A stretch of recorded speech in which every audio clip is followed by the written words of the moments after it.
अज्ञानतिमिरान्ध्यानां ज्ञानाञ्जनशलाकया चक्षुरुन्मीलितमेन तस्मै श्रीगुरुवे नमः। श्रीपरमगुरुभ्यो नमः। परम्पराचार्यगुरुभ्यो नमः। सकलकलुषविध्वंसकं श्रेयसां परिवर्धकं धर्मसम्बन्धकं भव्यजीवमनप्रतिबोधकारकमिदं शास्त्रं श्री मरणकण्डिकाणां देयम् अस्य मूलग्रन्थकर्तार श्री सर्वज्ञदेवास्तुतिग्रन्थकर्तार श्री गन्धर्देवा प्रतिगन्धर्देवा तेषाम् उच्चानुसारमासाद्य अमितगति आचार्येण विरचितम् इदं शास्त्रं श्रोतार सावधानतया शृण्वन्तु। मङ्गलं भगवान् वीरो मङ्गलं गौतमो गणि मङ्गलं कुन्दकुन्दाद्यो जैनधर्मोऽस्तु मङ्गलं। सर्वमङ्गलमाङ्गल्यं सर्वकल्याणकारकं प्रधानं सर्वधर्माणां जैनं जयतु शासनं। वन्दे विद्यासागरं वन्दे सन्मतिसागरम्।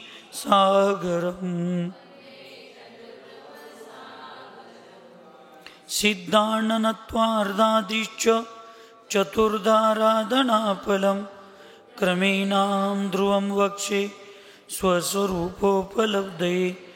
पंच परमेष्टि भगवान की, अहिंसामय विश्वधर्म की, सिद्धांत शास्त्र की, आचार्य भगवंत अमितगति महामुनिराज की, चारित्र चक्रवर्ती प्रथमाचार्य शांति सागर जी महाराज की, संत शिरोमणि आचार्य गुरुवर विद्यासागर जी महाराज की, शांतमूर्ति वत्सरत्नाकर आचार्य गुरुवर सन्मति सागर जी महाराज की, 3,9 करोड़ महामुनि राजों की आज के आनंद की।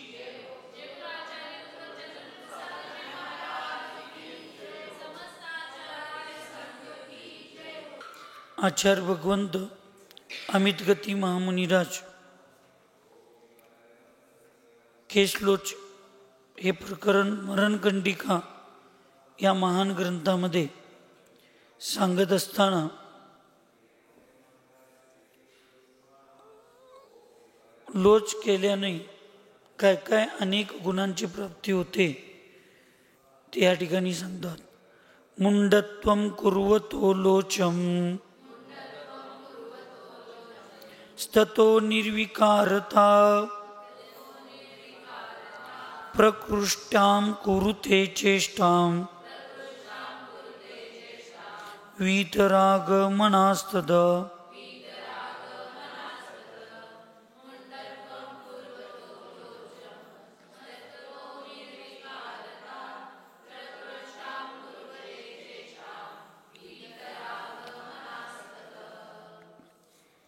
मुंडत्वं कुर्वतो लोचमः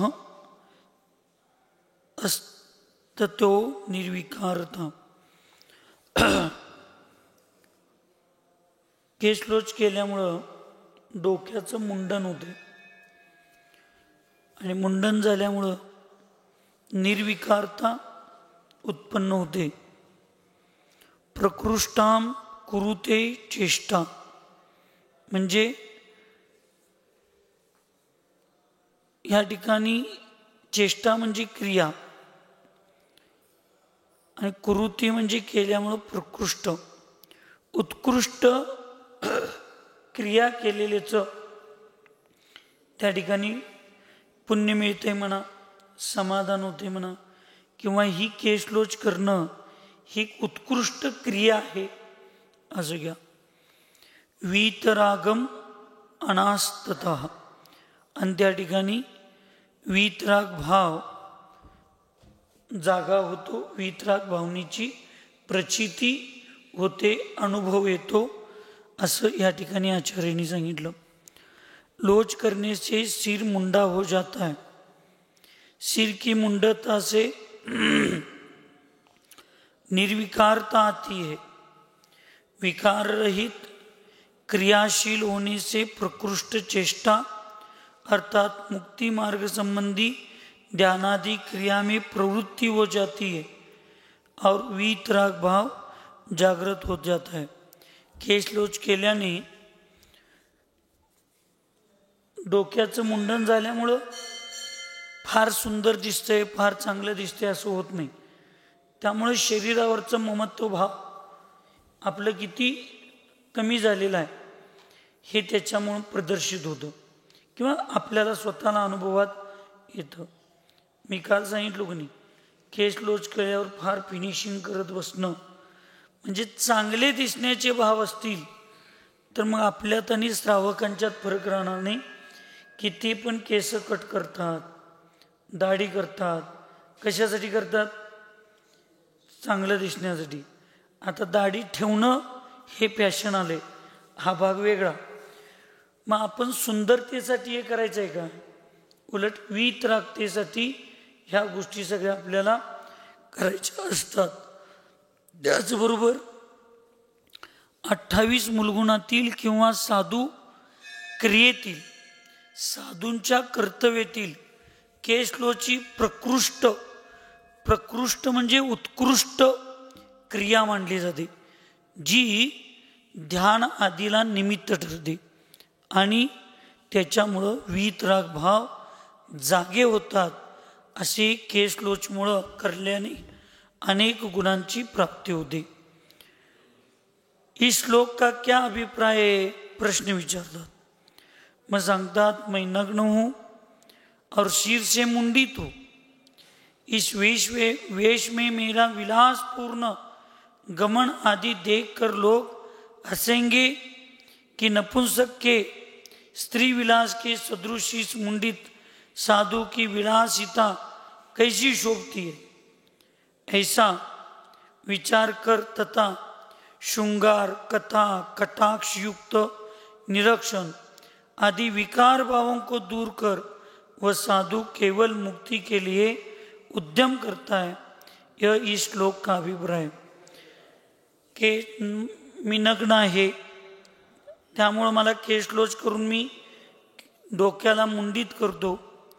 माझा वेश विलासपूर्ण गमन आदि देखकर लोग हसेंगे.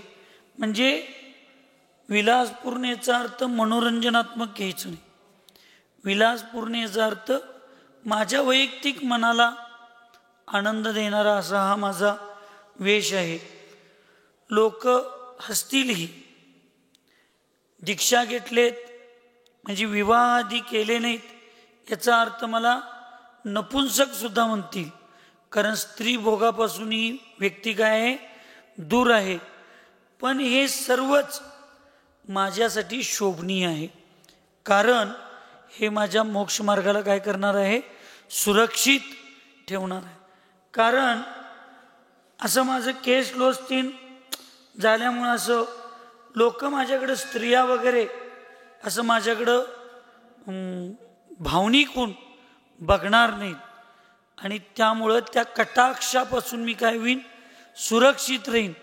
आणि त्या कटाक्षापासून सुरक्षित राहिल्यामुळं माझं व्रत आणि माझं मार्ग हा सुरक्षित राहील.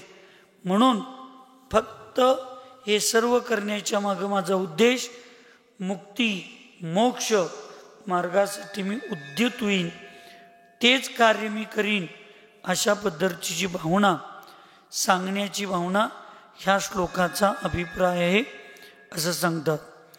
दम्यमानस्य लोचेन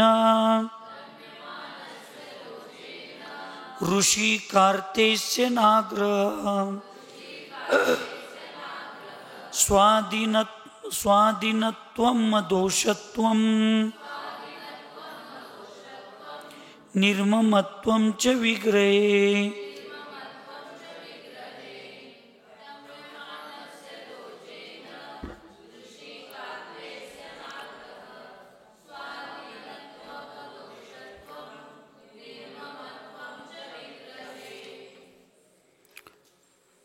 धर्मानस्य दम्यमानस्य लोचेन ऋषिक अर्थेस्य न आग्रह. म्हणजे केस लोच केल्यानंतर इथं कशायांची मंदता, कशाय दम्य मानस्य, कशाय दबवले जातात. परत स्वाधीनत्वम, स्वाधीनता प्राप्त होते. अदोषत्वम, दोष लागत नाही, दोषापासून दूर होतो. निर्ममत्वम च विग्रहे, आणि या ठिकाणी काय सांगितलं, निर्ममत्व भाव त्या ठिकाणी प्रगट होतो. केश लोच से मन दमित हो जाता है, मनाला दमवलं जातं, म्हणजेच कषायांना मंद केलं जातं. इंद्रियांच्या विषयांची प्रवृत्ती क्षीण हो जाती है. इंद्रियांच्या विषयांची प्रवृत्ती काय होते, क्षीण होते. स्वाधीनता, निर्दोषता आणि निर्ममत्व भाव प्रकट होतो. साधूंना सगळ्यात महत्त्वाची हीच गोष्ट आहे, स्वाधीनता. काय पाहिजे आपल्याकडं, स्वाधीनता पाहिजे. पण आपण सगळे आता वर्तमानमध्ये काय व्हायला लागलोय, पराधीन. प्रत्येक गोष्टीत दुसऱ्याचा आश्रय घेण्याची आपल्याकडे वेळ आली म्हणतोय आपण, आली नाही. आम्ही वेळेला काय केलोय, आणलोय. आम्ही स्वतःहून बोलवलोय.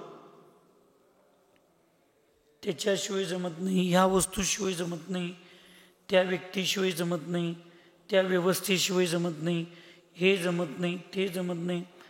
पूर्वी जंगलात राहणारे, जंगलात साधना करणारे साधू, त्यांच्याकडे हे सगळं होतंच, त्यांनी पण जगत होते की नाही. आपल्या मनाची समजूत, आपल्या मनाचा विचार, आपण त्या ठिकाणी पराधीन झालेला विचार अवलंबून आपली चूक झाकण्यासाठी, आपले दोष झाकण्यासाठी आपण इतरांच्यावर ते लादा लागलो.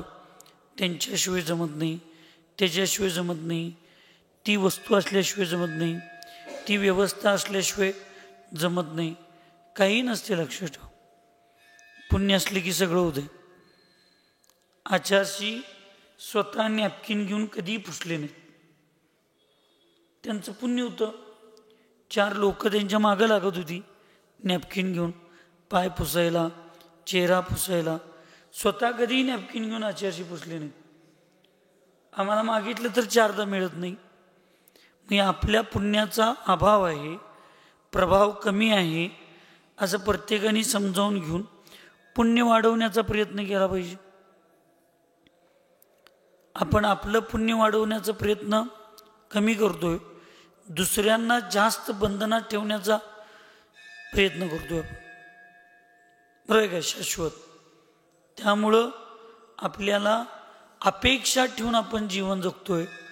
त्यामुळं नावातली शाश्वतता कामात येत नाही. निदान 3 दिवस उपवास करून संयमानं जरा जरा तर कामात संयम दाखवून दिला. 5 केला, 5 उपवास करून कामात तर नावासारखं कामात संयम आहे असं दाखवून दिला. पण आमच्या नावात काय, नावाप्रमाणे काम आपल्याकडे असलं पाहिजे, पाहिजे का नको. पहिलं नाव आणि काम बरोबर होतं नाही. पण तू नावासारखं काम करतोस म्हणून तुझं नाव शाश्वत ठेवलं, मग करायला पाहिजे की नाही. मग शाश्वत काय आहे, दुकान, पैसा. काय आहे शाश्वत, धर्म, आत्मा, विचार. ही स्वाधीनता महत्वाची आहे.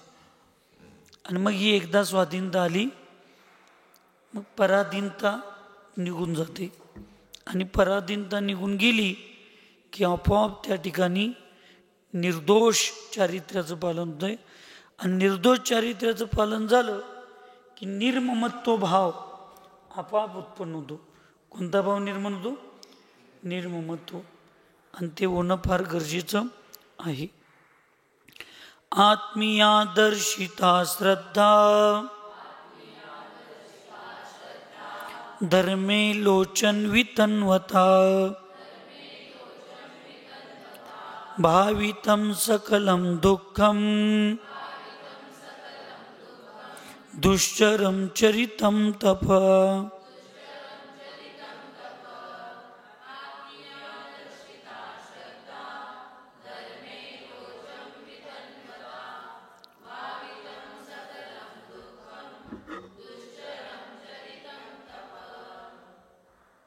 केशलोच करने से आत्मा की धर्म अर्थात चारित्र में श्रद्धा प्रदर्शित होती है, शरीर कष्ट सहिष्णु बनता है, दुष्चर चारित्र एवं कठोरत्व में प्रवृत्ती होती है. केशलोच केल्याने आत्म्याच्या धर्माची प्रचिती होते, चारित्र्यामध्ये श्रद्धा किती आहे हे प्रदर्शित होते. कळालंय काय? हा केशलोच केल्यामुळं माझी या आचरणामध्ये माझी श्रद्धा किती आहे, माझं त्याच्यामध्ये समर्पण किती आहे हे सगळं लक्षात येते. प्रदर्शित म्हणजे लक्षात येणं, समजावून घेणं. शरीर कष्ट सहिष्णू बनत आहे, शरीर कष्टाला आणि सहिष्णू म्हणजे सहनशीलता, धैर्य वाढतंय केशलोचमुळं. दुश्चर चारित्र्य एवं कठोरत्व में प्रवृत्ती होती. कठीणातल्या कठीण तप करण्यामध्ये आणि चारित्र्य आचरण करण्यामध्ये त्या ठिकाणी काय होतंय, मनाची प्रवृत्ती, आत्म्याची प्रवृत्ती वाढत जाते. इथे एक वाक्य आहे, तो वाक्य तुम्ही व्यवहारामध्ये आपण सगळीजण किंवा धर्मामध्ये चिंतन केलं तर फार महत्त्वाचं आहे. पण आपल्याला सवय लागले फक्त पुस्तकातलं वाचायचं आणि तेवढंच ऐकायचं, तेवढंच समजावून घ्यायचं आणि तेवढंच समजावून सांगायचं. केशलोच करने से आत्मा की धर्म अर्थात चारित्र में श्रद्धा प्रदर्शित होती. केशलोचाच्या वेळेलाच माझी चारित्र्यामध्ये किती श्रद्धा आहे याचं प्रदर्शन म्हणजे होतं.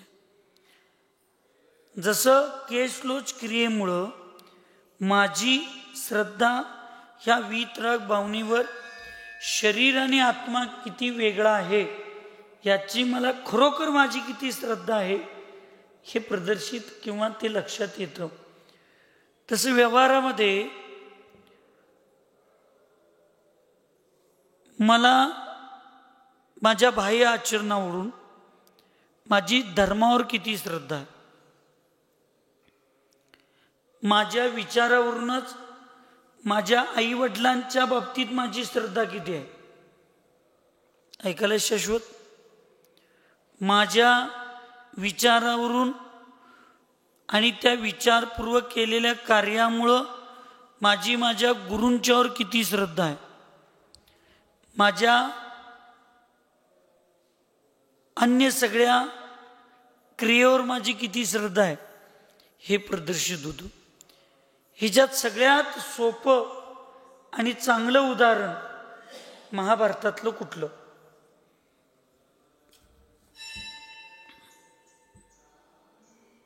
सांगा.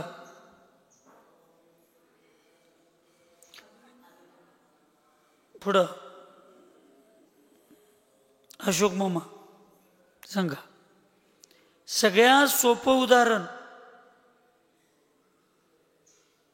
गांधारी, जिला थोडा सुद्धा अंधार सहन होत नव्हता. अंधार पडला की ती भयभीत होऊन जीवन जगणार, म्हणजे भयभीत होणार, आत्ता मरतोय का एक मिनिटानं मरतोय अशी तिची कासावीस अवस्था होणार. कशामुळं? अंधारामुळं. पण माझं लग्न एका अंध पुरुषाशी ठरलेलं आहे आणि त्या अंध पुरुषाशी मी लग्न माझं ठरलंय, तर मी डोळसपणे जगणं म्हणजे यदा कदाचित माझ्या पतीकडं बघण्याची माझी दृष्टी बघेल.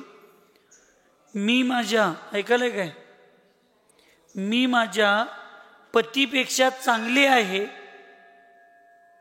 आणि माझ्या पतीत असणारी कमतरता मी वेळोवेळी त्याला जाणवून देईन आणि तो माझ्या पतीचा अपमान आहे असं समजून जे पतीचं जसं जीवन असेल तसंच माझं जीवन मला जगलं पाहिजे या एका पतीच्या पोटी, श्रद्धेपोटी, आस्थेपोटी आणि पतिव्रता भाव सुरक्षित राहण्यासाठी तिनं छोट्या अंधाराला, थोड्या अंधाराला सुद्धा जी भयभीत होऊन जागणारी गांधारी आयुष्यभर डोळ्यावर पट्टी बांधून आपल्या नवऱ्याशी, आपल्या जीवनाशी, आपल्या नवऱ्याच्या विचाराशी आपण किती समर्पित आहोत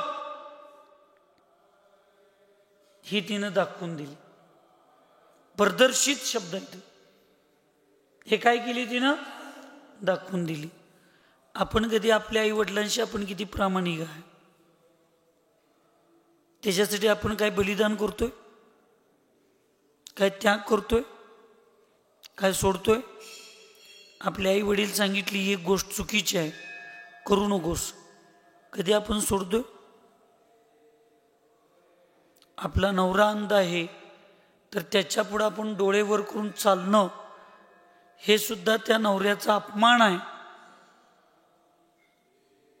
या एका भावनेने तिने आयुष्यभर अंध होऊन जीवन जगली. आपण कधी आपल्या आई वडिलांच्या डोळ्याकडे बघून त्यांच्या विचारांना समजून घेतलो? त्याच्यासाठी आपण काही त्याग केलो? आपल्याला आपल्या गुरूंचे कधी विचार कळले? आपल्या गुरूंच्या भावना कधी आपल्याला कळल्या? आपल्या धर्माच्या भावना कधी आपल्याला कळल्या? गुरूंना आदेश द्यायला लावणं हाच शिष्याचा सगळ्यात मोठा पराभव. गुरूंची सूचनाच गुरूंचा आदेश असतो हे ज्याला समजलं तोच वास्तविक खरा गुरूंचा शिष्य. आई वडिलांना आपल्यावर चिडून एखादी गोष्ट सांगण्याची वेळ येणे हेच आपण ना करते पुत्र आहोत याचं प्रतीक आहे. आई वडिलांनी बोललेल्या विचाराला, त्यांनी सांगितलेल्या सूचनेला समजावून घेऊन त्यांना दुसऱ्यांदा सूचना देण्याची वेळ येऊ नये हे समजावून घेणं हेच प्रामाणिक पुत्र आणि मुलगा आणि मुलगी असलेलंच कर्तव्य. महाभारतात पांडवांना आदेश देण्याची वेळ कुंतीला कधी आली नाही आणि दुर्योधनाला आदेश दिलेलं सुद्धा पाळायला कधी जमलं नाही. हे आदर्श पुत्र आणि अनादर्श म्हणजे चांगली मुलं आणि वाईट मुलं यातला दोन्हीतला फरक या ठिकाणी. म्हणून एक पतीबद्दल प्रामाणिक, त्या विचाराशी प्रामाणिक आहे याचं प्रदर्शन आयुष्यभर डोळं झाकून बसणं किती महत्वाचं आहे. आमच्या जीवनात हेच आहे. आम्ही जिथं डोळं उघडायचं तिथं उघडत नाही, झाकायचं तिथं झाकत नाही. चुकीचं बघण्यासाठी डोळं उघडून बघतोय आणि देवाचा अभिषेक तेन चालू झाला, भगवंतांच्या अभिषेकला, भगवंतांच्या दर्शनला गेलो की डोळं झाकून बसतोय. म्हणजे देवापुढं गेल्यावर उघडं डोळं ठेवायला पाहिजे. तिथं आम्ही काय करतोय? माताजी डोळं झाकून बसतात लोक, आणि जिथं डोळं झाकायला पाहिजे तिथं डोळं उघडून बसतोय. कोण काय करायलंय, कोणाचं काय चाललंय, कोणाचं काय चाललंय, त्याच्या घरात काय चाललंय, ह्याच्या घरात काय चाललंय, डोळं उघडून बसतोय. एक एक लोकांना, अजैन लोक घंटी वाजा लागली की भगवंतांची पूजा चालू झाली म्हणून आहे तिथं हात जोडून बसतात. आणि एक एक लोकांना भगवंतांची पूजा चालू झाली तरी तिथल्या तिथं असलं तरी पूजा बघायचे भाव होत नाही. सांगा किती, म्हणजे कसल्या कर्माचे विचार उदय असतो, कसले विचार असतात. आणि ही प्रवृत्ती श्रद्धेपूर्वक न केल्यामुळं फॉर्मॅलिटी म्हणून नुसता क्रिया केलेल्याचं फळ तुमच्या हातकलंगले तालुक्यातले एक गाव आहे, धार्मिक गाव आहे. आयुष्यभर त्या पंडितानं पूजा केली देवाची, पण कायम साधू संतांचा तिरस्कार केला. कुठलीही पूजा विधी शुद्धीपूर्वक केली नाही, तरी त्याला गावातली लोक शानी म्हणून पाया पडत होती. दशलक्षण षोडशकारांचा काळ चालू होता, ऐकायलाय? दशलक्षण षोडशकारांचा. आणि वर स्पीकरवर पूजा चालू होती आणि ती मरणासन्न अवस्थेत होता. त्याला किती समाधान वाटायला पाहिजे की मी आयुष्यभर भगवंतांची पूजा केलो, पण मला भगवंतांचं ही माझ्या आता आजार आहे, ते काय झालं काय नाही, जखमा झाल्या, किडं पडायची वेळ आली, तरी दशलक्षांच्या वेळेला स्पीकरवर मला पूजा ऐकायला मिळायला लागले. हे ऐकत ऐकत जीव द्यायचं भाव झालं नाही त्याचं. पहिला ते स्पीकर बंद करा, मला ते काय नको आहे, अशी भावना झाली आणि ते स्पीकर बंद करायची वेळ आली. म्हणजे ज्या माणसानं आयुष्यभर भगवंतांची पूजा केली, त्या माणसाला जर भगवंतांच्या पूजा ऐकायला सुद्धा मरताना जर भाव होत नसतील, तर याचं कारण काय? तर त्यांना आयुष्यभर केलेली पूजा ही भक्ती नव्हती, तो व्यापार होता, ती नोकरी होती, तो स्वार्थ होता. आणि एक एक ठिकाणी ओपन क्षेत्र असतात. आता नांदणीला जसं आदिनाथ भगवंतांची मूर्ती आहे, जैनर गुत्तीला मुनी सुरतनाथ शीतलनाथांची 3 मूर्ती आहेत. अशा ठिकाणी आम्ही एक एक ठिकाणी बघितलोय, पूजा चालू झाली, घंटी वाजली, पूजा चालू झाली की एक एक त्रियंची प्राणी तिथे येऊन बसतात. ती पूजा बघायला त्रियंची प्राणी येऊन बघतात. आणि आपल्यातल्या लोकांना पूजा बघायची सुद्धा भाव होत नाही. घरात आळस करून बसायचं, तिथंच बसायचं, पूजा बघायला सुद्धा भाव होत नाही. कसा धर्म आम्ही करणार? महिलांना तर सांगितलं, पूजा चालू झाली की तुम्ही जाऊन आनंदानं भक्तिपूर्वक टाळी वाजवत त्या भगवंतांच्या पूजेला इतकी अनुमोदना दिला पाहिजे, ती अनुमोदना तुमच्या स्त्री पर्यायाचा नाश करून पुढल्या पर्यायात भगवंतांची पूजा करण्यासारखी योग्यता म्हणजे पुरुष पर्याय मिळतं. म्हणून आपल्या ज्या क्रिया असतात ना, त्या आपल्या क्रियाच आपल्याला मनामध्ये किती विचार चांगले आहेत, आपल्या मनामध्ये किती धर्माबद्दल आस्था आहे, आपल्या मनामध्ये किती समर्पण आहे, हे दाखवण्याचं दिसण्याचं काम कोण करत असेल तर ती आपली क्रिया करत असते. ती क्रिया करत असते, पण ती क्रियाच आम्हाला कळली नाही. काल ते इंद्रजीत देशमुखांनी एक फार सुंदर वाक्य सांगितलं. इंद्रजीत देशमुख अधिकारी होते, क्लास 1 ऑफिसर होते. त्यांनी ती सोडून अध्यात्म मार्गातनं आता धर्मप्रचार ह्या त्या गोष्टी सगळ्या करू लागले. त्या इंद्रजीत देशमुखांनी सांगितलं, आज लोकांची धार्मिकता एवढी म्हणजे अशी प्रदर्शित झालेली आहे की पापाचा पैसा आणायचा, त्या पापाच्या पैशानं मंदिर बांधायचं, दुसऱ्यांची मुंडी मुरगाळून पैसे मिळवायचे, इकडे बहिणीनं भावाच्या संपत्तीवर अधिकार मिळवायचा, इकडे एक भाऊ दुसऱ्या भावाच्या संपत्ती लुटून त्याच्यावर अन्याय करून पैसे मिळवायचा, एकमेकाची शेती लुटायची, एकमेकाचे अधिकार काढून घ्यायचे. आई वडील आपल्याकडे आहेत म्हणून दुसऱ्या भावाला अंदाज न लागता त्याच्या आई वडिलांच्या संपत्तीला आपल्याकडं सगळं घ्यायचं. असं सगळं अन्यायानं पैसा मिळवायचा, पापाचा पैसा मिळवायचा आणि तो पैसा मंदिरात येऊन दान द्यायचा आणि देवाला म्हणायचं, देवा मला सुखी ठेव, आनंदी ठेव.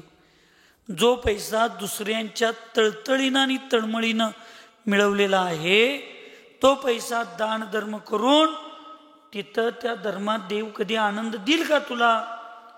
त्याचं उदाहरण त्यांनी इतकी सुंदर सांगितलं. म्हणजे एखाद्या खाटीकानं आपल्या दुकानाला अहिंसा खाटीक, एखाद्या खाटीकानं आपल्या त्या मांसाहारच्या दुकानाला नाव काय द्यायचं? अहिंसा खाटीक. हे लोकांना पटेल? पटणार.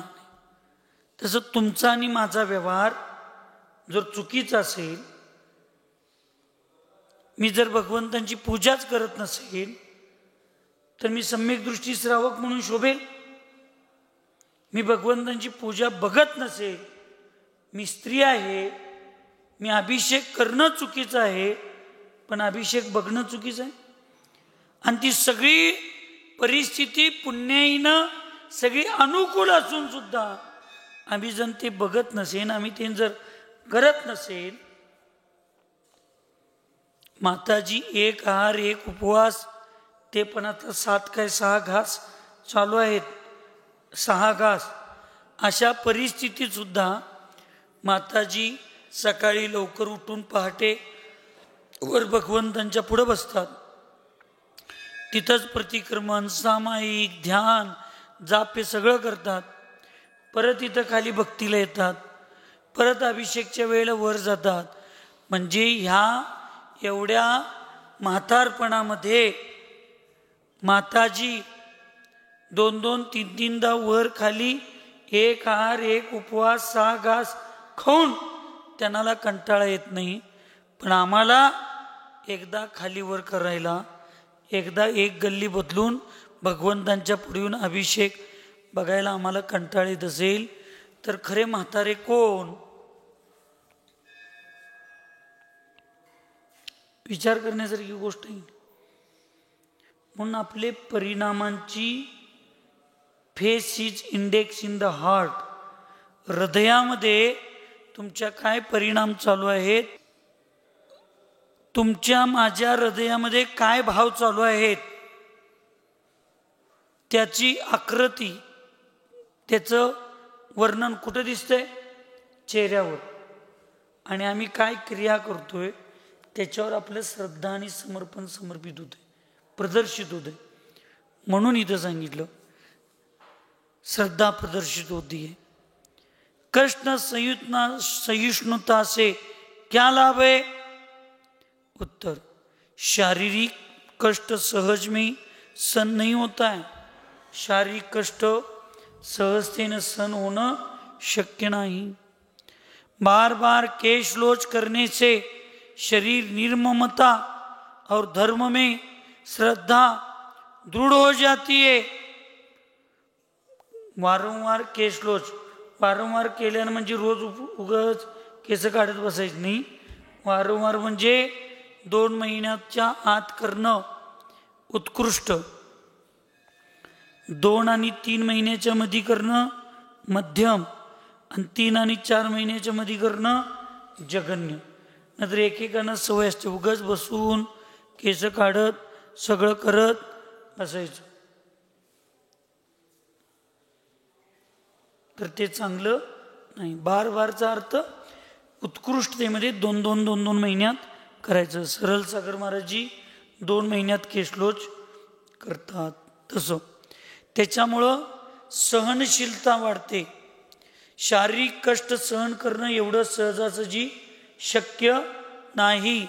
सहनशीलता वाढते, श्रद्धेमध्ये दृढ होते, श्रद्धा दृढ होते. दृढ़ श्रद्धा से उपब्रुवन गुण वृद्धिंगत होता है. दृढ़ श्रद्धेने उपब्रुवन गुण वृद्धिगत होतो। केश लोच की पीड़ा सहन कर लेने पर शारीरिक अन्य कष्ट सहन करने का सामर्थ्य प्रगट हो जाता है। केश लोचच्या पीडा सहन केल्यानंतर शारीरिक अन्य सगळे जे कष्ट आहेत ते सहन करण्याचं सामर्थ्य प्रकट होतं और कष्ट सहन करने से अशुभ कर्मों की निर्जरा होती है। आणि कष्टाला सहन केल्यानं अशुभ कर्मांची काय होते?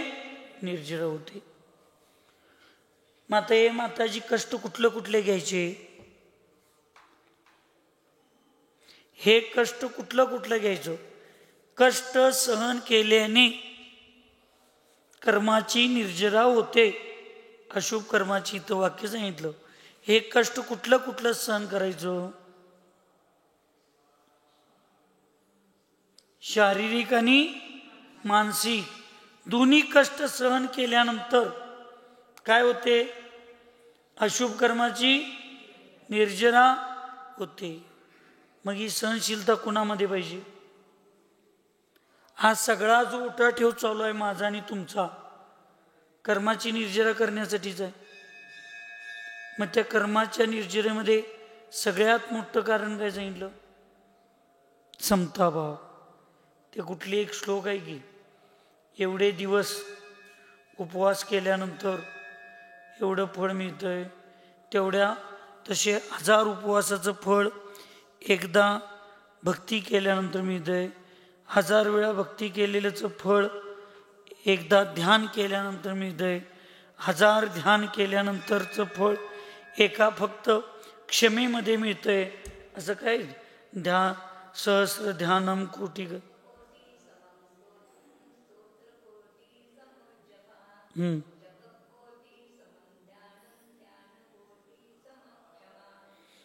म्हणजे 1000 वेळा ध्यान करणं आणि एकदा क्षमा करणं म्हणजे समताभाव धारण करणं। कर्माची निर्जरा समान आहे बाबू काका। म्हणून सगळ्यात मोठं साधना आणि ध्यान कोणती आहे? क्षमा करणं। काय करणं? क्षमा करणं। आणि त्या क्षमेमुळे अशुभ कर्माची काय होते? निर्जरा होते। अशा पद्धतीनं लोच प्रकरण पूर्ण झालं। उपब्रूहण दृढ़ श्रद्धा से उपब्रूहण गुण वृद्धिगत होता है। उपब्रूहण हा जो शब्द आहे तो उपब्रूहणचा अर्थ गुणांच्या मध्ये जी विशुद्धता उत्पन्न होते आणि दोषरहित। आता उपब्रूहणचा अर्थ आपण सम्यक दर्शनामध्ये काय घेतो? दुसऱ्यांचे दोष झाकणे, प्रगट करणे, प्रगट न करणे। तसं इथं उपगृहण गुण वृद्धिगत होत आहे म्हणजे दोषरहित जी चारित्र्य आहे, दोषरहित जे आचरण आहे असा त्याचा अर्थ निघतो। अजून कुठला इथं अर्थ वेगळा अपेक्षित आहे का ते दुपारी कशात गावतोय काय बघून दुपारच्या स्वाध्यायात किंवा उद्याच्या स्वाध्यायाच्या वेळेला सांगतो। हां,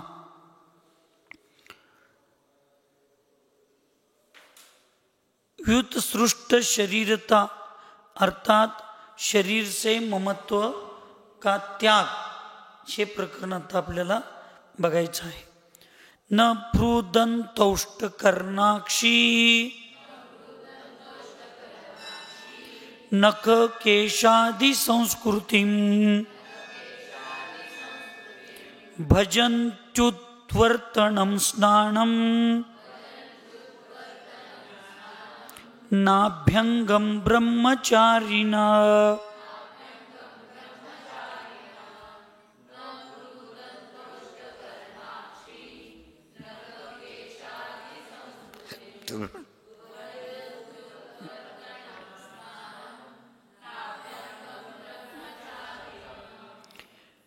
ब्रह्मचर्य व्रत धारण करने वाले साधुजन अपने भव दांत, ओठ, कान, आँख, नख एवं केशादि का संस्कार नहीं करते, उबटन नहीं लगाते तथा अभ्यंग स्नान नहीं करते.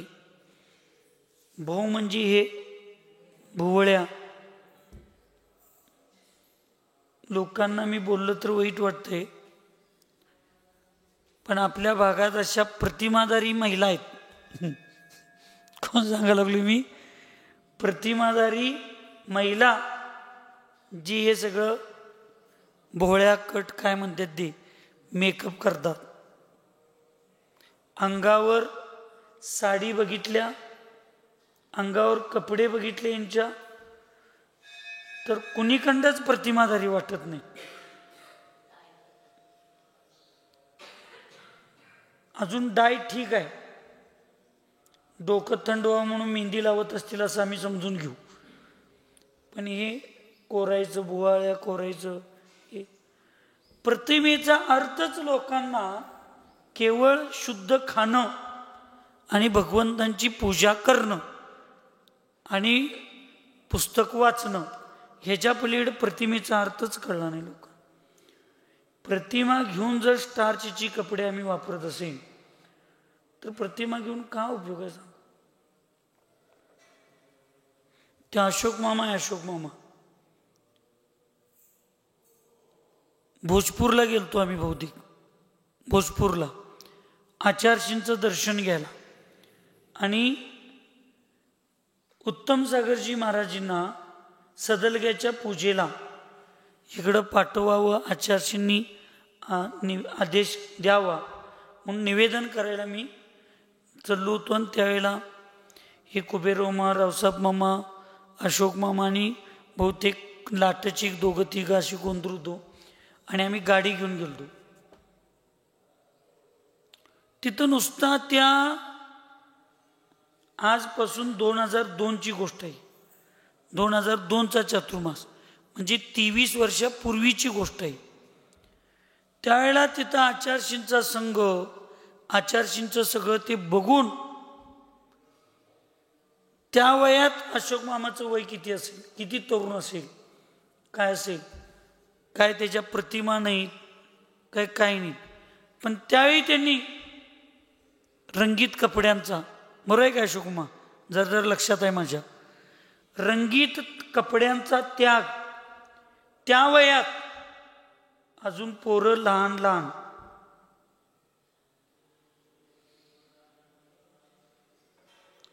एखाद दुसरं पाळण्याचं असेल, नाही तर पहिली 2-4 वर्षाचा महावीर असेल, अजिंक्य एक पहिली दुसरीला कुठंतरी असेल, असला तर त्यावेळेला नुसता आचार्यजींच्या संघात ते सगळं दर्शन आणि तिथलं आचार्यजींचं स्वाध्याय प्रवचन ऐकून काय प्रतिमा नाहीत, नाही काही नाही. त्याही रंगीत कपड्याचा त्याग, लईत लई त्यावेळी वय 30-32 वर्ष असेल, 30 वर्ष म्हणजे शेवट, त्याच्या आतच होतं, 26-27, 25 वर्ष वय. त्यावेळेला रंगीत कपड्याचा त्याग त्यांनी केलं. आणि आता आम्ही 60-60, 65-65 वर्ष वय झाले, प्रतिमा घेतलोय, सगळं केलोय, तर अजून आम्हाला रंगीत कपड्यांचा, रंगीत साड्यांचा, रंगीत साड्यापर्यंत ठीक आहे, हे डोकीला कलप करायचा, कलप करण्यापर्यंत ठीक आहे, हे भुया कट करायचं, काय फॅशन करायच्या, अजून आमचं भाव संपले नाही. मग प्रतिमेचा, स्वाध्यायाचा, वैराग्याचा नेमका अर्थ काय? 4 प्रतिमा, 5 प्रतिमा, मग इथं ब्रह्मचर्य व्रत धारण करणारे, आता साधू म्हणले, आता साधूच काय, ब्रह्मचर्य व्रत धारण करणारे प्रत्येक जण आहेत, व्रती पण आहेत, प्रतिमाधारी पण आहेत. 6 प्रतिमेच्या 7वी प्रतिमा म्हणजे ब्रह्मचर्य प्रतिमाच आहे.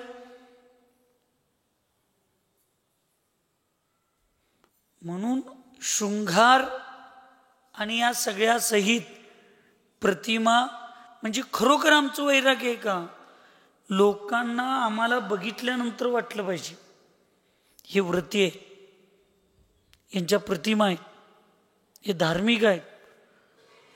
आताच्या व्रती लोकांना फक्त जेवायला बसायच्या वेळेलाच लोकांच्या लक्षात येते प्रतिमा आहेत का, सवळ्याच पाहिजे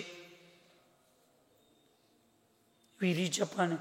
मग जेवतानाच मी प्रतिमाधारी आहे हे लोकांना जर कळत असेल तर मग जेवण आम्ही 2दाच जेवतोय. अर्धा तास धरलं तर 1 तासच, म्हणजे आमच्या 1 तासाच्याच क्रिया आम्हाला प्रतिमेचं प्रदर्शन, लोकांना प्रतिमा आहे हे आभास करून देतं. बाकीचे 23 तासच काय. एक श्रावक पण अभिषेक करतो, त्यामुळे अभिषेक करतो म्हणजे याच्याकडे प्रतिमा आहेत असं पण म्हणता येणार नाही. म्हणून सगळ्यात महत्वाचा व्रताचा नियम, सगळ्यात मोठा व्रत हे आहे की तुमच्या सौंदर्य आभूषणाचा द्या, प्रदर्शनाचा द्या.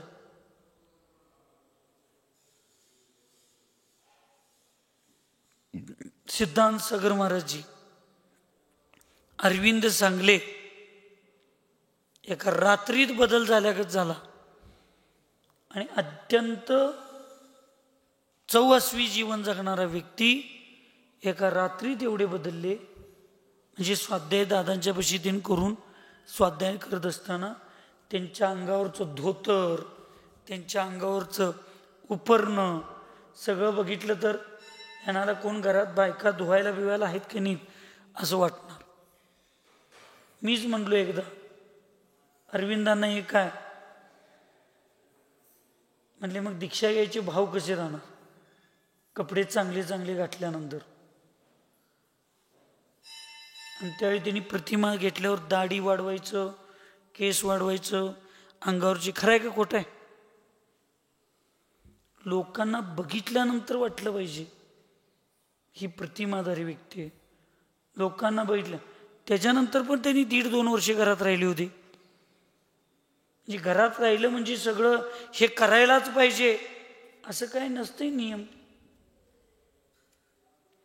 म्हणून आपल्या व्रताची सुरक्षितता ठेवायची असेल तर सगळ्यात पहिल्यांदा आपल्याला हे सजणं, नखणं, विटणं ह्या सगळ्यांच्या गोष्टी. इथं नख आणि केश म्हणलं, मी 3-3.5 महिन्यापूर्वी बघितलो एक प्रतिमाधारी महिला, जिचं वय 40-42 वय आहे, तिची नखं वाढवलेली आहेत, कोरलेली. आता आम्ही कॉलेजच्या मुलामुलींना काय सांगायचं, प्रतिमाधारी श्रावकच जर सगळे असे भारीतले कपडे, गॉगल, केस वाढवून त्यांच्या खिशातनी जर कंगवा असला म्हणजे वाईट वाटेल मी बोलतोय म्हणून, व्रती लोकांच्या खिशात जर, श्रावकांच्या खिशात, हे ब्रह्मचार्यांच्या खिशात जर कंगवे गावा लागले तर मग आता मग कॉलेजच्या या सर्वसामान्य मुलांना, तरुण मुलांना आम्ही काय सांगायचं. म्हणून आपण आपलं जीवन, लोकांना काय वाटतंय मी प्रतिमाधारींचा विरोधक आहे. मी प्रतिमाधारींचा विरोधक नाही, पण प्रतिमेच्या नावावर जे चाललेला खेळ आहे, जो खेळ खरोखर प्रतिमा पालन करणाऱ्यांच्याकडे बघताना सुद्धा ज्यांची बघण्याची दृष्टी आता बदला लागली त्यांच्यासाठी मी बोलतोय.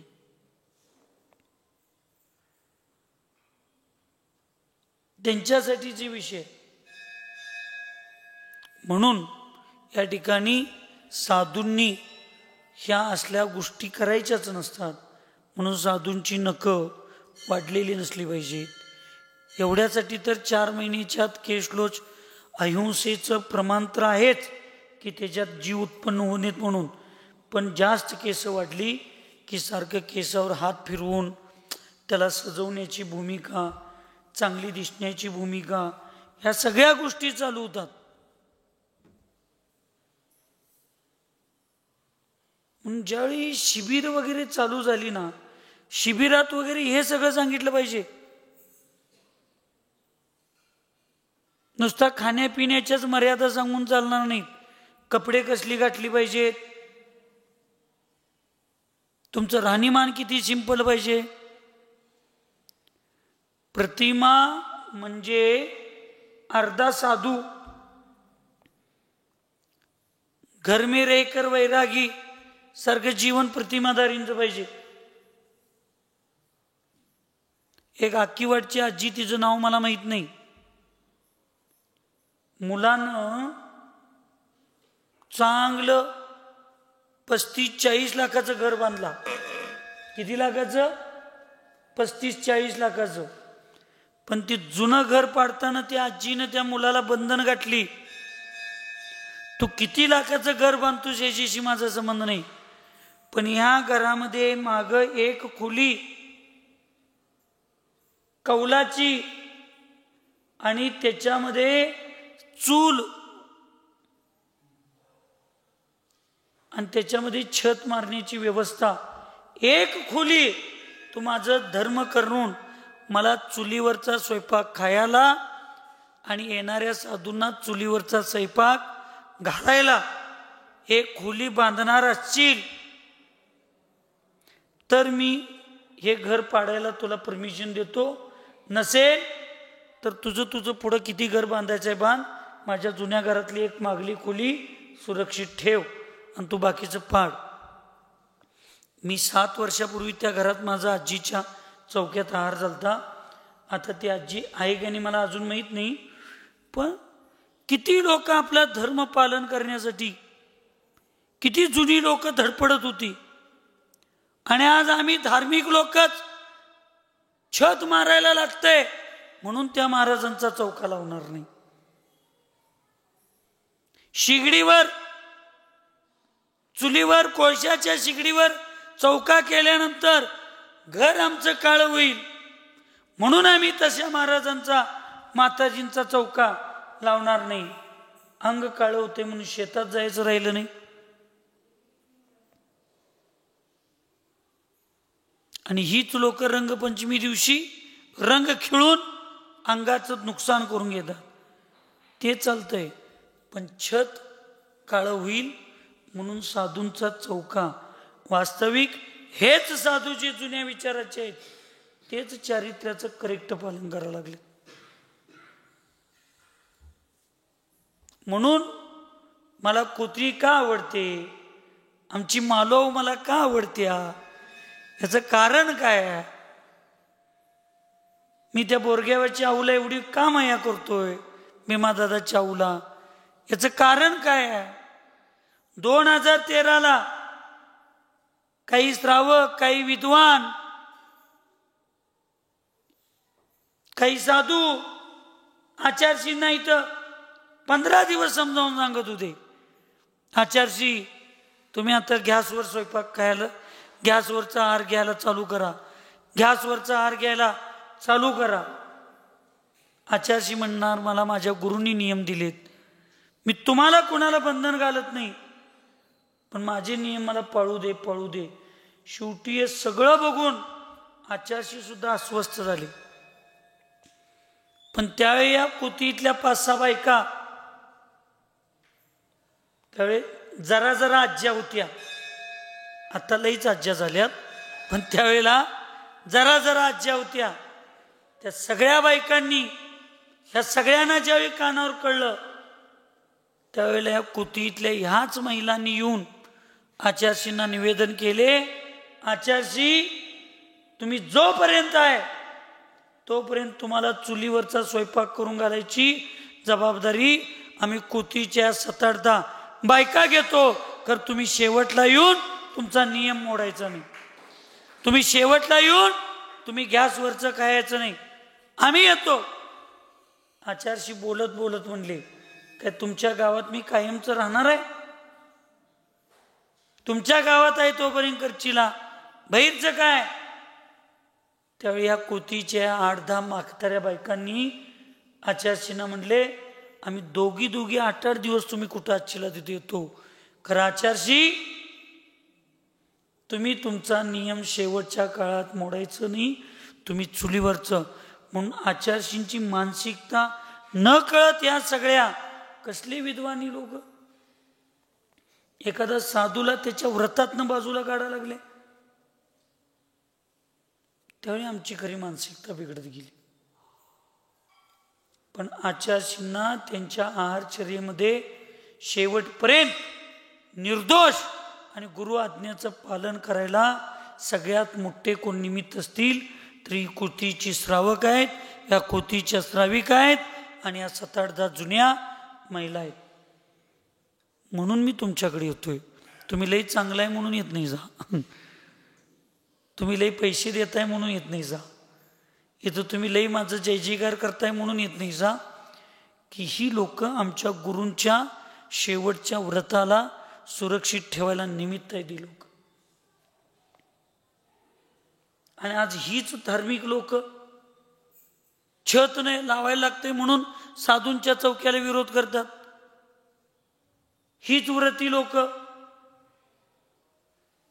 चुलीवरचा चौका करायला लागणाऱ्या साधूंचा चौका लावायला नाही म्हणतात. म्हणजे तुमच्या मताप्रमाणे वागणारे साधू तुमचे गुरु, गुरूंच्या मताप्रमाणे तुम्ही वागणार नाही. पण शास्त्रामध्ये आपल्या मताप्रमाणे गुरूंना वागवणारे शिष्य नसतात, गुरूंच्या मताप्रमाणे वागणारे खरे भक्त असतात. ही त्या शास्त्रातल्या नातेपुतेमध्ये मी गेलो 2020चा चातुर्मास. आता तिथं 3 माताजी आमच्या बरोबर चातुर्मासला, त्यांचा नियम शिगडीवरच्या चौक्याचा. पण नातेपुतेच्या श्रावक आणि श्राविकांनी आमचा चौका गॅसवर आणि त्यांचा चौका शिगडीवर केला नाही. मी विचारणार, बाबा माझ्यामुळं माताजींना अडचण नको, आमचं त्यांचं शिगडीवरचं वेगळं करा, आमचं गॅसचं पाहिजे तर वेगळं करा. तर नातेपुतेच्या श्रावकांनी सांगितले सगळ्यांनाच महाराज आम्ही शिगडीवर करणार आहे. कोळशाच्या शिगडी म्हणजे तुम्ही गॅस शिगडी म्हणशीला, कोळशाच्या शिगडीवर आम्ही करणार आहे. महाराजजी तुमची चर्या, तुमचं नियम, तुम्हाला जिथं वाटतंय तिथं तुम्ही जावा, तुमच्या चर्येमध्ये दोष लावून घ्यायचं नाही. आणि तुमच्या गावात 1 दिवस चौका लागल्यावर नाही गेलो, 1च दिवस चौका लागणार आणि त्याच दिवशी मोठे महाराज पाहिजेत. आणि गेलो नाही म्हणून मोठा महाराज आमच्यावर नाराज आहे. वा फट्ट्यांनो, चातुर्मास चालू होऊन 3 महिने झालं, कधी 1 दिवस दर्शनला आला नाही जा, कधी 1 दिवस वयावृत्तीला नाही, कधी 1 दिवस महाराज जिवंत आहेत काय गेल्यात माहीत नाही. आणि पहिल्या दिवशी चौका लावल्याबरोबर तुमच्यात यायला पाहिजे मोठ्या महाराजांनी. तुमच्या जशा मोठ्या महाराजांच्याकडून काहीतरी अपेक्षा आहेत तशा मोठ्या महाराजांना पण काय कुबीरोमा चोरागत बिन सांगता सगळी कामं करायची.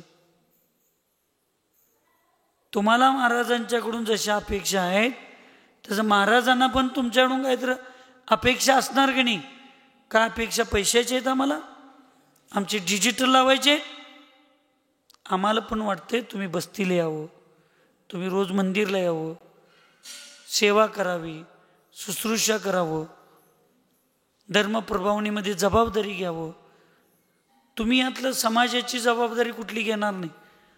आणि तुमच्यात एकदा चौका लागल्यावर लगेच महाराजांनी यावं, मग हा हट्टाच नाही का? ही बुद्धी आहे का? नाही. व्रती लोकांनी, चांगल्या लोकांनी, साधू लोकांनी ह्या सगळ्या गोष्टी करणं, उबटण लावणं, शरीराचा संस्कार करणं, अभ्यंग स्नान करणं, ह्या सगळ्या गोष्टी शास्त्रामध्ये साधूंच्या व्रताला शोभत नाही तसं आचार्यांनी सांगितलं. म्हणून आम्ही तर ब्रह्मचारींना एवढं स्पष्ट सांगतोय की कशाला साबण लागते आपल्याला, कशाला साडींना नीळ लागते, कशानं या सगळ्या कपड्यांना नीळ. आपल्याला आपण कपडे बघून आपल्याला लोकांना, आपणच जर या सगळ्या फॅशनेच्या गोष्टीत शिरा लागलो तर कसं होणार? मला तर सांगायला अभिमान वाटतोय, मी तर 2003 पासून मला कपडेच विकत घेतलेले आठवत नाहीत. 2008 फेब्रुवारीपर्यंत हे माताजी लोकांची एवढ्या सगळे घनिष्ठ ओळख झालत्या, समर्पण होतं. माताजी लोकांनी साडी चेंज केली की ते साड्या मी घेऊन येणार आणि त्या साडीचे कपडे शिवणार मी ते गुरु आशीर्वाद, गुरुप्रसाद म्हणणार मी. मला मग माझ्याकडे पैसा नव्हता, माझी आई मला पैसे देत नव्हती, माझे भाऊ माझ्याला पैसे देत नव्हते, सगळं होतं. सिंपल जगायला पाहिजे बघा. Simple living but high thinking हे धर्मात्म्याचं लक्षण आहे. हे धर्मात्म्याचं लक्षण. बाकीचं काय. भौ दात आदि के संस्कार किस प्रकार किए जाते, आता हे पण आम्हीच सांगायची पडे. विकट रूप से उठे हुए रोमों को उखाड़ना.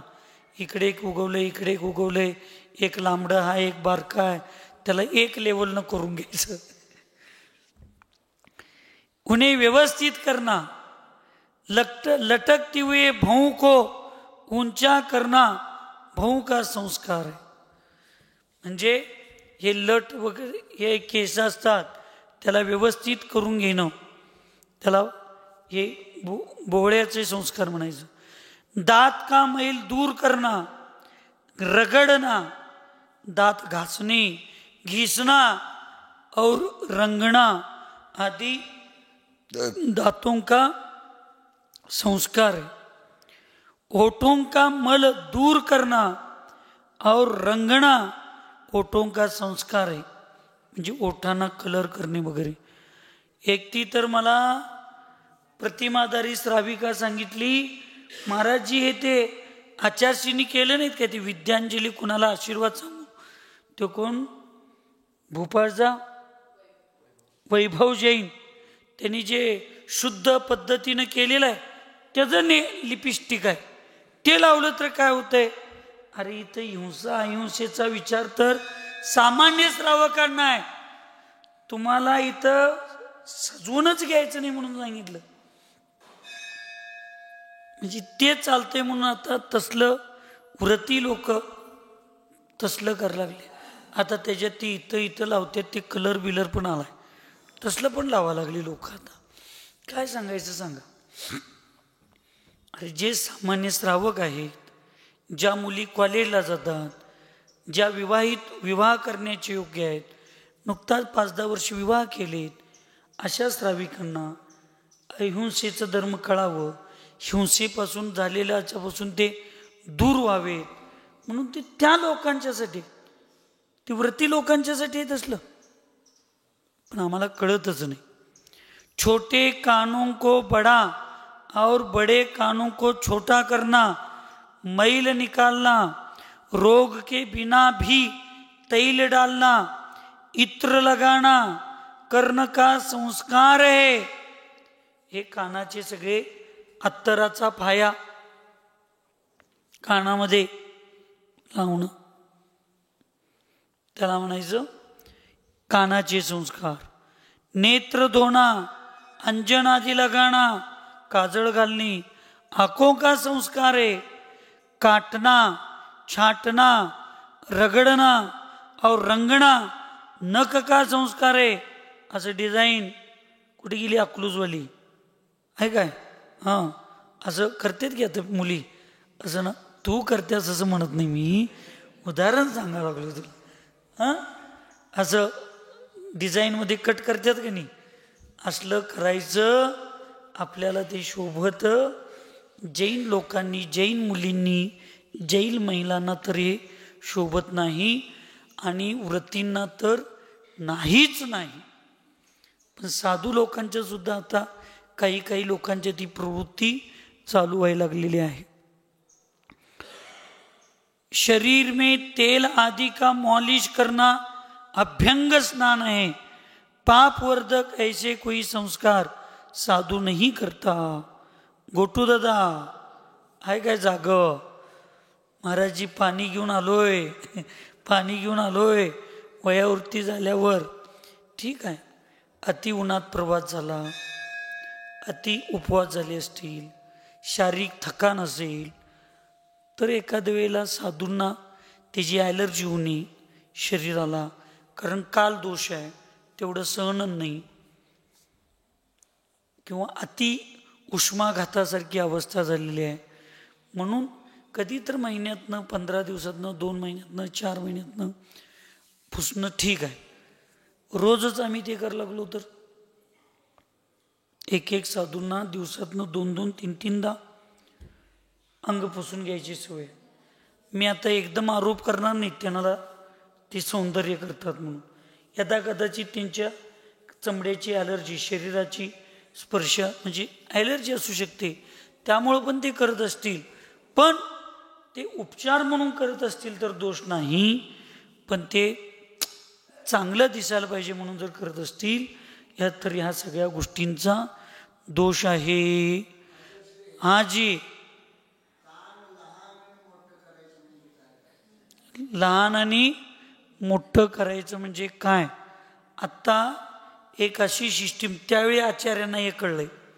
आता हे खाली लिहिलेलं आचार्याने लिहिलेत काय, ह्या विद्वानाने लिहिलेत, टीका माहीत नाही, पण वर ग्रंथात पण तिचं श्लोकात पण लिहिलेलं आहे, कानाचे संस्कार वगैरे करायचे नाहीत, पंचेंद्रियाचे संस्कार. आता ह्याच्यात खाली हिंदीत लिहिलंय ते कान लहान आणि मोठे म्हणजे आता साचे आलेत, साचे. कान जर बारके असतील अगदी तर त्याचं ऑपरेशन, शस्त्रक्रिया करून त्या कानाला बाकीच्यांच्यासारखं रेग्युलर करायचं. कान लई मोठे असतील तर त्यांचं ऑपरेशन करून, शस्त्रक्रिया करून, किंवा ते असे साचे आलेत, साचे, ते साचे असं करून तर सगळीजण पुढं सरा, मागं चौक्याला वेकम, सगळं पुढं हळूहळू मागं मागं जात. तर त्या कानाला साच्यामध्ये ते कान अडकून अडकून ते कमी करणं. हां, प्लॅस्टिक सर्जरी असं करतात, त्याला बारीक मोठं करतात. आम्ही लहानपणी असताना ना, ते फोटोमध्ये ते शिवाजी महाराजांची दाढी बघून आम्हाला पण सारखं मी गालावरनं हात फिरणार, मला पण अशी दाढी कशी येणार, अशी कधी येणार. मला एकट्या माणसानं सांगितलं, माणूस म्हणजे पोरगा, त्यावेळेचा 20-22 वर्षाचा, म्हणजे आम्ही त्यावेळेला 15 वर्षाचा होतो तेव्हा, तुला जर तशी दाढी यायची असली ना, तू सारखा असा हात फिरवायचं म्हटले. आणि मी हिता हात फिरवून एवढीच दाढी इकडली आलीच.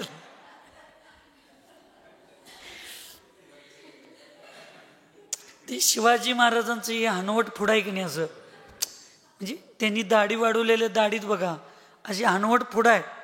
मग आम्ही हे संस्कार इथं करायला लागलो, म्हणजे उदाहरण दिलो तुम्हाला. मग ते असं माझं हे बघा, हे जरा पुढं आहे का, हे सारखं मी असं असं करत असणार, त्यामुळे एवढंच माझं पुढं आलं. हे तुम्ही शरीराचे संस्कार हे अशा पद्धतीनं करून अवयव लहानाचे मोठे, मोठ्याचे लहान. आता शरीर गिड्ड असते त्यांना लोंबकाळायला सांगतात, म्हणजे ते मोठे होतात असं सांगतात की नाही. तसं कानाचं पण असतील, बायकांना विचारा म्हणजे सांगतात, ब्युटी पार्लरमध्ये जाणाऱ्या, न स्कंद कुट्टणम वासम माल्यम धूप विलेपणम कराभ्याम मलनम चूर्णम चरणाभ्याम च मर्दनम.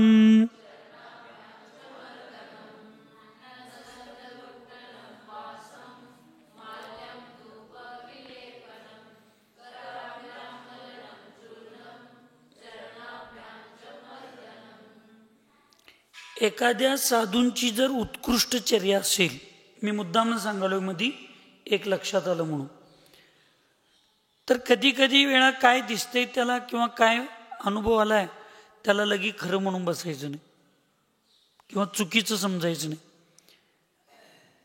असतात शास्त्रामध्ये त्याचे प्रमाण आहेत, ज्योतिषशास्त्रामध्ये किंवा निमित्त ज्ञानाचे जे शास्त्र आहेत त्याच्यात असे प्रमाण भरपूर आहे.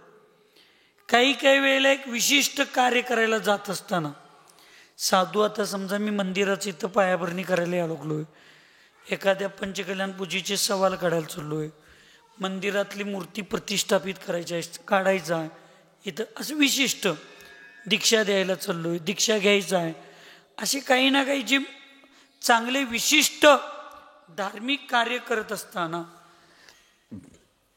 हे जे प्रमाण निमित्त शास्त्रामध्ये आहेत करत असताना त्याच्यात काय सांगितलं त्या ज्योतिषशास्त्रामध्ये, तुम्ही अमुक ह्या दिवशी ह्या कलरची जपमाळ, का स्फटिकची जपमाळ, सोन्याची जपमाळ, चांदीची जपमाळ, साधूंचा विषय नाही, जनरली सांगायला लागलो मी, असं करत असताना किंवा अमुक हे काम करत असताना ह्या चंदनाचं लाकूड, ह्या प्रकारचं लाकूड तुम्ही तुमच्या पिशवीत घेऊन गेला, तुमच्या हातात घेऊन गेला, तर ते कार्य निमित्त पूर्ण होण्यासाठी, दादा पुढं सरा, मागं चौका आहे ते सरका, पुढे आहे की पुढं जागा सरका, हां, तर एक जण कोणतरी उठून जरा ती खुर्ची दिन काढा तिथली जीव.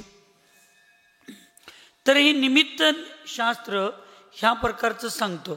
मग ते साधूना काय झाले, श्रावक अवस्थेतले किंवा त्या गोष्टीतले संस्कार झाले, आणि मग ते जात असताना एक तर आपलं काम नाही तर ते समाजाचं काम, ते चांगलं व्हावं, ते पूर्ण व्हावं, ह्या भावनेतून मग ह्या कलरची जपमाळ, त्या कलरची जपमाळ, किंवा मग ते चंदनाचं चूर्ण, आज गोशीर चंदन, उद्या मलयागिरी चंदन, असं चूर्ण हातात घेऊन किंवा त्याचे कांटी घेऊन, किंवा ते काही वेळेला साधू थोडं अंगाला लावून, किंवा दीक्षा घेणारे किंवा चांगलं काम करायला जाणाऱ्या लोकांना ते थोडं अंगाला असं लावतात. ते एक 10-15% त्याचं निमित्त असते. खरं निमित्त तर आपला कर्मसिद्धांत आहे, आपले विचार आहेत, पुरुषार्थ आहेत, पण बाह्य निमित्ताला एकदम टाळून पण चालत नाही. तसं काही काही वेळेला अत्यंत साधू काय असतात, निस्पृह असतात, चांगली चर्या, कडक कडक तपस्या करत असतात, पण काही साधूंच्या जवळ असं पण आम्ही बघितलं, म्हणून एकांतानं ते शृंगार करण्यासाठीच ह्या सगळ्यांचा वापर करतात असं समजायचं नाही. लक्षात. कंदों को दृढ़ बनाने हेतु उन्हें कूटना, मुख को सुवासित करने हेतु जाति फल आदि का प्रयोग, पुष्प रत्न मोती एवं स्वर्ण की माला, कालागुरु आदि धूप, सुगंधित पदार्थों का लेपन, हाथों से शरीर की मालिश करना एवं पैरों से मर्दन आदि करना इत्यादि कार्य ब्रह्मचर्य व्रत में तत्पर साधू कदापि नहीं करते. अशा पद्धतीनं म्हणजे थोडक्यात ह्या सगळ्यांची उपयोग करून आपल्या स्वतःची सुंदरता करण्याचा प्रयत्न साधू करत नाहीत. या वृक्षालोच बीभत्सा सर्वांगीन मलातनो, सा रक्षा ब्रह्मचर्यस्य प्ररूढ नकलोमिका.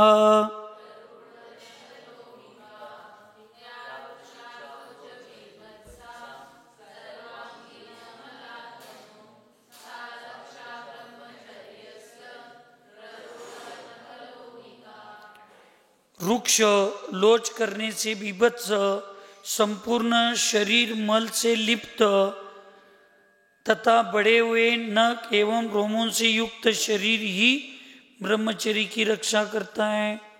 म्हणून वाळलेलं शरीर, गुटू दादा गेला वाटतं, हाय लई शरीर असं तुमचं महाराजी वाळल्यासारखं झालंय, जरा सगळं तेल लावायला पाहिजे असं आपण म्हणतोय की नाही.